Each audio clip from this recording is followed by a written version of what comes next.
Baik, dilanjutkan. Jadi seharusnya Indonesia itu cukup makmur ya, cukup makmur. Namun ya itu tadi, karena masih banyak keterbatasan dan juga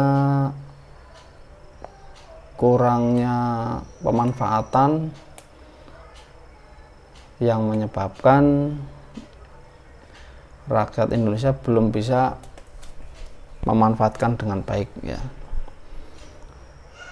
Kita lihat juga untuk orang-orang yang istilahnya mengkonsumsi ikan ya, bagi yang tidak vegetarian. Kalau di Seji ini kan vegetarian. Jadi kita bicara tentang potensi ya, bukan masalah kita mengkonsumsi. Jadi untuk tingkat konsumsi ikan saja masih cukup kurang ya, masih cukup kurang karena memang harganya juga agak mahal, sedangkan kemampuan masyarakat masih belum mencukupi ya. Ini kita lanjut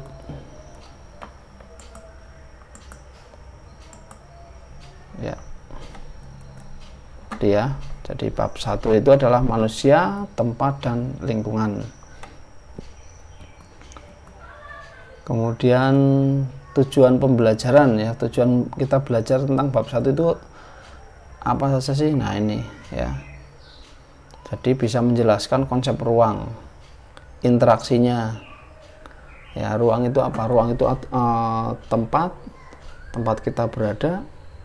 Apakah ruang itu adalah ya seperti ruang guru atau bagaimana gitu. Nah, itu virtual ya. Ya, terus nanti akan kita pelajari. Kemudian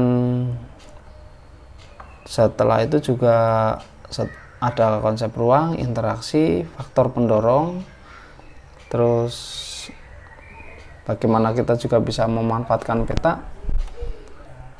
Kalian tahu Grab, Gojek. Nah, di situ kan sangat tergantung sama aplikasi ya, aplikasi yaitu map. Kalau zaman dulu petanya ya peta datar ya di kertas. Nah, sekarang petanya adalah peta digital. Kamu bisa akses itu peta menggunakan HP kalian.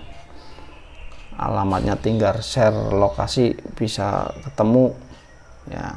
Nah, itu kecanggihan teknologi sekarang. Nah, itu ya. Terus nah, dari tujuan-tujuan yang ada ini nanti kita pelajari, kita terjemahkan lagi menjadi itu pengertian ruang dan interaksinya, kemudian pemahaman ruang melalui peta, terus potensi sumber daya alam kemaritiman tadi yang sempat digambar itu kita singgung panjang lebar ya, itu potensi kemaritiman Indonesia. Terus dinamika penduduk. Nah, kalau dinamika penduduk ini ya ada yang penduduk yang lahir, ada yang meninggal, ada yang datang, ada yang pergi, maka jumlahnya pasti akan berubah-ubah ya. Ini dinamika penduduk dan kependudukan. Terus kondisi alam Indonesia ya, kondisi alam Indonesia itu kan kita nanti akan pelajari baik secara geologi, secara geografi, secara mendetail nanti di bagian E. Terus perubahan akibat interaksi antar ruang ya. Ada iklan di situ, saya pernah lihat iklan di mana jumlah lahan pertanian di Indonesia itu semakin sedikit. Kenapa sedikit? Karena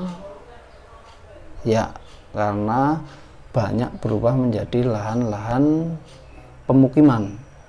Nah, maka disinilah terjadi perubahan.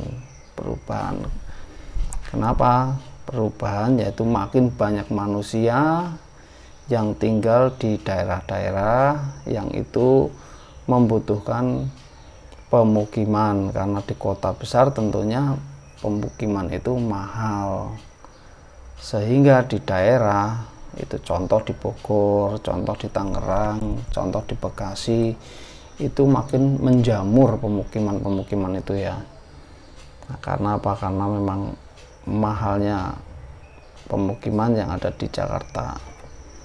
Oke, lanjut. Ya. Oke, yang pertama adalah pengertian ruang dan interaksi antar ruang. Ruang itu apa sih? Apakah ruang itu adalah tempat? Apakah ruang itu adalah seperti ruang guru? Apakah ruang itu adalah untuk hidup manusia? Ya, kita lihat ya, ruang itu ya tempat di permukaan bumi ya, baik sebagian kecil ataupun seluruh, yang digunakan untuk makhluk hidup tinggal. Contoh, ini saya di sekeliling saya ini kebetulan ada di rumah ya. Nah, ini kira-kira ini ruang atau bukan ini? Ya, ini juga ruang, sama seperti kalian berada di rumah ya. Jadi ruang itu ada suatu tempat ya, misalnya fisik ya, fisiknya ya benda-benda mati, misalnya bangunan itu sendiri. Kemudian ada biotanya, misalnya di sana ada makhluk-makhluk hidupnya. Ada misalnya pepohonan. Pepohonan itu kan juga makhluk hidup. Ya, makhluk hidup. Kemudian ada tanah. Nah, tanah itu benda mati, tapi itu juga ruang tempat kita untuk hidup ya. Nah, itu ruang ya, yang digunakan untuk kita tinggal.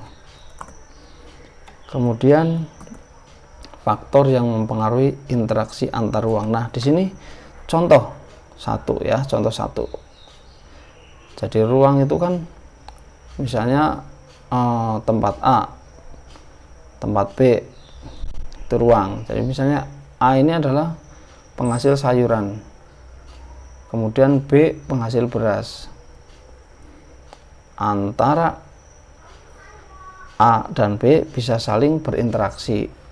Gimana? Misalnya kalau wilayah B itu wilayah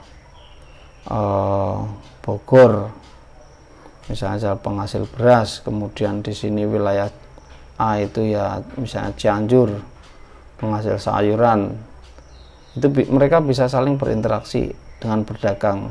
Ya, misalnya wilayah Cianjur ini berdagang sayuran ke Bogor, kemudian wilayah Bogor menjual berasnya ke Cianjur. Ini bisa saling berinteraksi. Nah, dua.